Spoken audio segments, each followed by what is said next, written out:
everybody, what's going on? Andy Evans here with the Columbus Wired Wednesday post-practice recap. This is Drew Sample, the one and only Drew Sample. So, Mr. Sample, here we are. Rutgers week, and cold in here. A little chilly. You got your beanie on. I've got the jacket, nice flannel. jacket, Yeah, it is. Thermal, flannel. Yeah. We're rocking the long sleeve stuff because it's a little. Yeah, it's November 1st. A little chilly. It was snowing last night, Halloween. Here in Columbus, Ohio, but hey, they got a game against the 6-2 Scarlet Knights this weekend in Piscataway, and we had Ryan Day, of course, come out for his lightning presser. We had Kyle McCord, we had Marvin Harrison, we had Davison Igbinosun, we had Donovan Jackson. So we had some good interviews that you can catch, obviously, here on the Columbus Wired YouTube channel.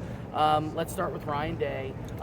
Let's start with this. And this is basically one of the things I want to touch on as far as what we've talked about personally when it comes to the podcast, and that's Kyle McCord maybe targeting Marvin Harrison a little too often.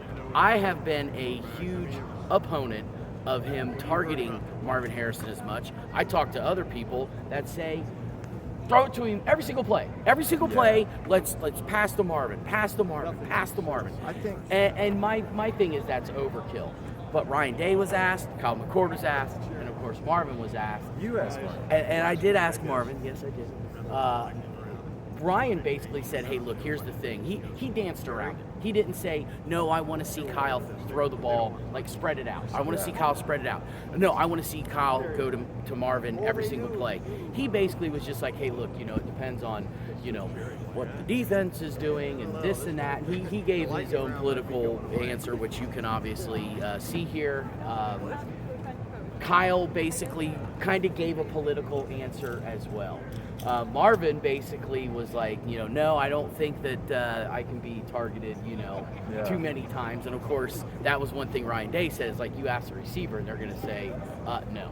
They're going to tell you every single time. But he was like, yeah, of course I want the ball every time, but I know that's not realistic. Yeah, Tim May asked Marvin that last week too. So it's been it's obviously a an topic ongoing of conversation when a guy's getting 15 targets.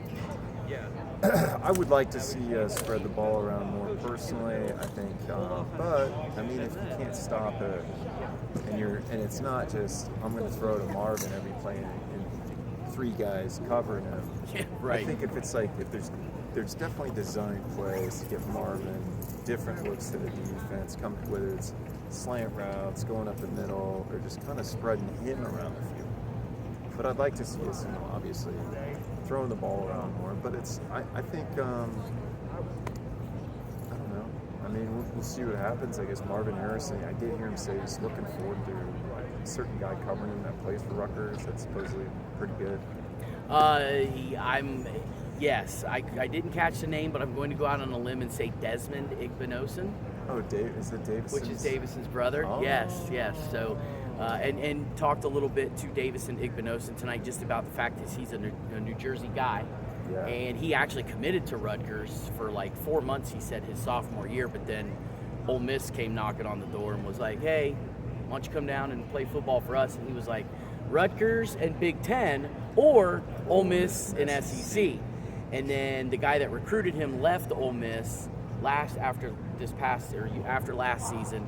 Then that's when Igbinosun entered the portal, and then Ohio State came calling, and he was like, "Yep, I'm done. Yeah, I think I need to go no further." But there's a Desmond Igbinosun plays for Rutgers. I know that they've got another corner too who's pretty tough. Rutgers has got a good defense. Is good, folks. And that's Greg Schiano's specialty. Absolutely. And he likes to come. I mean, even when he was at Tampa Bay, he said, "This is how we do it at Rutgers." He's been saying this all week. Dude, it's so funny. It's so funny. If anybody doesn't remember, it was his third NFL game, I think, and the team they were playing were in victory formation, and the Buccaneers were still undefeated, and they were going to lose. So he had all of his defense kind of chopped the line, and it was a big deal. It was not right. It was frowned upon because it's a you've lost the game. Yeah, I mean, you've lost the game. Why go full bore on that? When he was asked in the press conference, while he's the coach of Tampa Bay, he said, "This is how we do it at Rutgers." So I'll never forget it. It was so funny. So But they do. They have a good defense. I mean, this is going to be interesting because Rutgers and Ohio State really are kind of closely matched with one another as far as being defenses that don't allow a lot of explosive plays. Yeah. Now, I would say that Ohio State's offense is better than Rutgers' offense. Rutgers' offense is not very good. They're okay. They're average. I'd put them kind of right on par with Wisconsin. And our offense doesn't these days. But they're not. We don't have a ton of explosive plays. Ohio State? Yeah. No, I mean, really? Well, the offensive style, I mean, the running game just kind of finally woke up. It woke up a little bit against Notre Dame, right? Yeah. Kind of. With Travion's 104 yards and a 61-yard touchdown run. Yeah. Ohio State's had two 70-yard passing touchdowns between McCord and Harrison. Two 70-yarders, 61-yard run by Travion. But if you look at it, Ohio State's offense really hasn't been explosive either. It's not what it's been the past 4 years. It's not. Any year since the Urban Meyer era. Even Ryan Day, too. Well, that's what I'm saying. Since Urban Meyer to here, it's always been explosive until this year. It feels a lot more like trestle ball. It does, we used to call it. And so, and it's winning. Yeah. I mean, nobody here, we're not going to complain. We're undefeated. We're number one in the playoff. There's another thing. Talked about?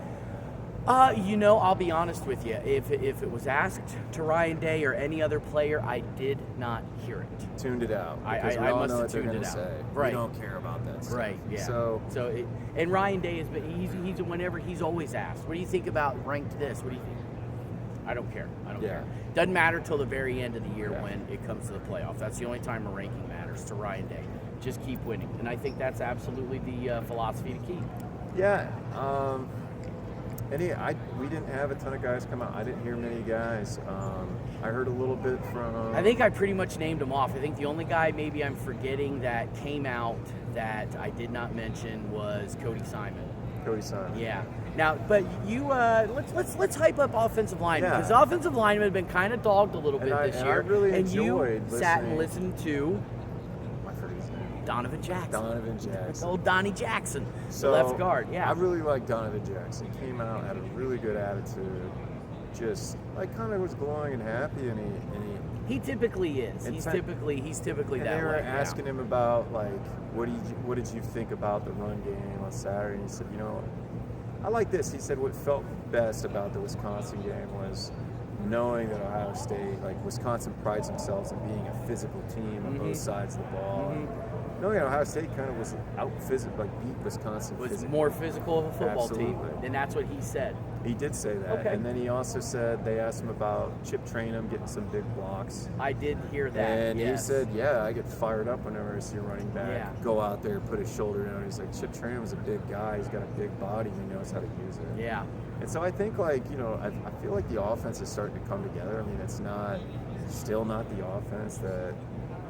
Well, it's like finally the rushing game took a step forward, right? And with took the a step forward, game, opens up the passing game. And a lot of times, if you can run, and then off of that play action fake, as long as the quarterback carries out his fakes, and the running back carries out his fakes for the draw play or for a boot, or anything. Yeah, we need guys to carry out fakes, and I saw a lot of that against the Wisconsin game, which makes me a happy fan to see guys carry out fakes. It did, right? I mean, and as long as the run game is productive, which it was, but then that didn't necessarily open up the pass. I mean, he still threw McCord 2 touchdowns, but first dual interception game. In fact, interception since the end of the first half of the Indiana game in the season opener. So, and takes a strip sack there.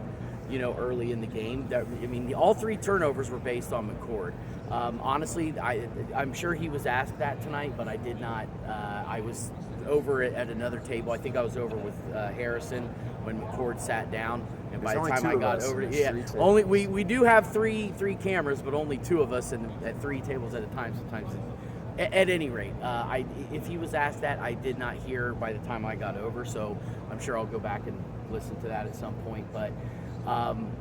Took a step back in regards, I would say, the passing game a little bit on Saturday night against Wisconsin, but I think there's some solace in the fact that the run game, we saw a healthy Trey Henderson, and if he is hitting the holes, and That's getting great. through the holes, this Ohio State's run game can be productive. Especially even running to the outside. It seemed like a lot of the run plays that were designed to take us to the outside, close to the sidelines, we made really big plays. They like that jet sweep with Xavier Johnson. Yeah, that was they working well.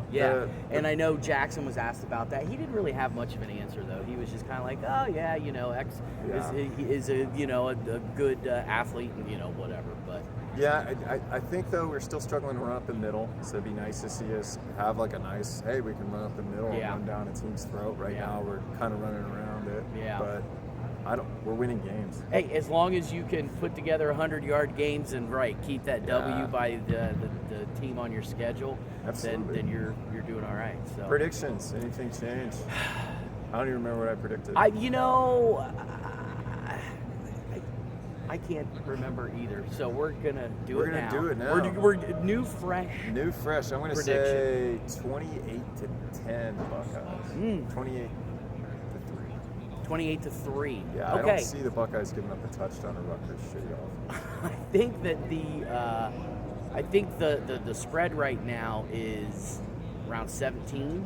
Okay. I told someone earlier 31-7. Actually, I said 24-7. Then I said no, 31-7. And then they're like, that's funny because the line is about 17 right now. And I thought, you know what? 28 almost sounds good. I'm gonna go back though. I'm gonna say 28-7. Okay. No, 31-7. 31-7. To heck with it. Put me down. 31-7. What did I say? 28-3. 28-3. Okay. 28-3. 31-7. I think we're good to go. I think we're good. Hey, listen, guys. We're gonna get you guys another podcast here soon. We'll get you more details. That's Things right. might be changing up. And besides that, follow me on Twitter. I'm @DrewSample. @Andy'sWired. Check us out. Give us some feedback, and share these videos if you like them. Thanks, guys. Absolutely.